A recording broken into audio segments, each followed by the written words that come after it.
आज की हमारी कहानी का नाम है चतुराई। एक बार की बात है, एक गरीब आदमी राजा के पास गया और बोला, महाराज, मुझे आपसे 5,000 रुपये कर्ज में चाहिए। मैं वादा करता हूँ कि 5 साल में यह रकम लौटा दूंगा। राजा ने उस आदमी पर भरोसा करके उसे 5,000 रुपये दे दिए। 5 साल बीत गए, लेकिन उस आदमी ने पैसे नहीं लौटाए। आखिरकार राजा ने अपने सिपाहियों को उसके घर भेज दिया, लेकिन वह आदमी वहां नहीं मिला। हर बार जब राजा के सैनिक उसके घर जाते थे तो उन्हें बहाना बनाकर वापस भेज दिया जाता था। एक दिन फिर राजा खुद उसके घर गए। वहां सिर्फ एक छोटी सी लड़की बैठी थी। राजा ने उससे पूछा, तुम्हारे पिता कहाँ है? लड़की ने जवाब दिया, पिताजी स्वर्ग का पानी रोकने गए हैं। राजा ने फिर पूछा, तुम्हारा भाई कहाँ है? लड़की बोली, वह बिना झगड़े का झगड़ा करने गया है। राजा को कुछ समझ नहीं आया। उसने फिर पूछा, तुम्हारी माँ कहाँ है? लड़की ने कहा, माँ 1 का 2 करने गई है। राजा अब गुस्से में आ गया और बोला, तुम यहाँ क्या कर रही हो? लड़की मुस्कुराकर बोली, मैं घर बैठकर संसार देख रही हूँ। राजा ने समझ लिया कि लड़की सीधा जवाब नहीं देगी, इसलिए उसने प्यार से बात करने की सोची। वह मुस्कुराते हुए बोला, बेटी, तुम्हारे जवाबों का मतलब मैं नहीं समझ सका, कृपया मुझे समझाओ। लड़की ने मुस्कुराते हुए पूछा, अगर मैं आपको सारी बातों का मतलब समझा दूं तो आप मुझे क्या देंगे? राजा ने कहा, जो तुम कहोगी मैं दूंगा। लड़की ने कहा, अगर आप मेरे पिताजी का कर्ज माफ कर दे तो मैं आपको सब कुछ बता दूंगी। राजा ने कहा, ठीक है, मैं तुम्हारे पिताजी का सारा कर्ज माफ कर दूंगा। अब मुझे सब बातें समझाओ। लड़की बोली, महाराज, आज नहीं कल आइए, कल मैं आपको सब कुछ बता दूंगी। अगले दिन राजा फिर से उनके घर गया। इस बार वहाँ पूरा परिवार था। राजा ने लड़की से कहा, मुझे सब बता दो। लड़की ने कहा, पहली बात, मैंने कहा था कि पिताजी स्वर्ग का पानी रोकने गए हैं। इसका मतलब था कि हमारे घर की छत से पानी टपक रहा था और पिताजी छत की मरम्मत कर रहे थे। स्वर्ग से पानी गिरने का मतलब आसमान से बारिश हो रही थी। दूसरी बात, मैंने कहा था कि भाई बिना झगड़े का झगड़ा करने गया है। इसका मतलब था कि वह रेंगनी के कांटे काटने गया था।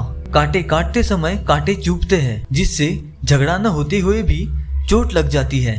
तीसरी बात, माँ 1 का 2 करने गई थी। इसका मतलब था कि वह अरहर की दाल पीस रही थी। साबुत दाल को पीसने पर वह 2 हिस्सों में बट जाती है। आखिर में मैंने कहा था कि मैं घर बैठकर संसार देख रही हूँ।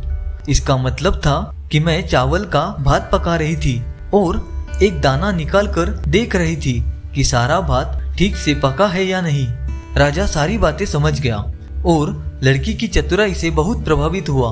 उसने लड़की से पूछा, तुम ये बातें कल भी तो बता सकती थी, फिर आज क्यों बताया? लड़की हंसकर बोली, कल जब आप आए थे तब मैं भात पका रही थी। अगर मैं आपको जवाब देती तो भात जल जाता और माँ मुझे डांटती और घर में कल कोई नहीं था। अगर मैं कहती कि आपने कर्ज माफ कर दिया है तो कोई यकीन नहीं करता। आज जब आप खुद यह कहेंगे तो सबको विश्वास हो जाएगा। राजा उसकी बात सुनकर बहुत प्रसन्न हुआ। उसने अपने गले की मोतियों की माला उतारकर लड़की को दी और कहा, तुम्हारे पिताजी का कर्ज माफ हो चुका है। अब तुम्हें मुझसे कुछ भी छुपाने की जरूरत नहीं है। अगर कभी किसी चीज की जरूरत हो तो बेझिझक मुझसे कहना। राजा ने लड़की को आशीर्वाद दिया और खुशी खुशी वापस चला गया। लड़की के परिवार वालों ने उसे गले लगा लिया। आज की हमारी कहानी का नाम है नाम से बड़ा काम। प्राचीन काल की बात है। तक्षशिला के महाविद्यालय में पापक नाम का एक विद्यार्थी पढ़ता था। उसके साथी लोग जब उसे पापक कहकर पुकारते तो वह अपने अशुभ नाम पर बहुत लज्जित होता था। एक दिन उसने सोचा कि इस बुरे नाम के स्थान पर अपना कोई अच्छा नाम रख लेने से मेरा गौरव बढ़ जाएगा। वह अपने आचार्य से बोला, गुरुदेव, मुझे अपने कुनाम के कारण दूसरों के सामने नीचा देखना पड़ता है, इसलिए कृपा करके कोई सुंदर नाम रख दे। आचार्य ने कहा, वत्स, मैं पापक के स्थान पर तेरा दूसरा नाम रख दूंगा, परंतु पहले तू आसपास के गांव में जाकर अपने लिए कोई शुभ नाम ढूंढ लाओ। पापक नाम की खोज में चल पड़ा। घूमते घूमते वह एक गांव में पहुंचा। वहां कुछ लोग एक शव को शमशान में फूंकने ले जा रहे थे। पापक ने एक से पूछा, क्यों भाई, कौन मरा है? उसने कहा, इसी गांव का रहने वाला अमरपाल मरा है। पापक ने चकित होकर पूछा, अरे भाई, क्या अमरपाल होकर भी यह मर गया? यह कैसे हो सकता है? उस आदमी ने कहा, तुम कैसे मूर्ख हो? भला अमरपाल नाम होने से भी कोई संसार में अमर हो सकता है? पापक ने सोचा, ऐसे नाम से क्या लाभ, मुझे कोई सार्थक नाम ढूंढना चाहिए। वह आगे बढ़ा। कुछ दूर जाने पर एक स्त्री सिर पर गट्ठर ढोती हुई मिली।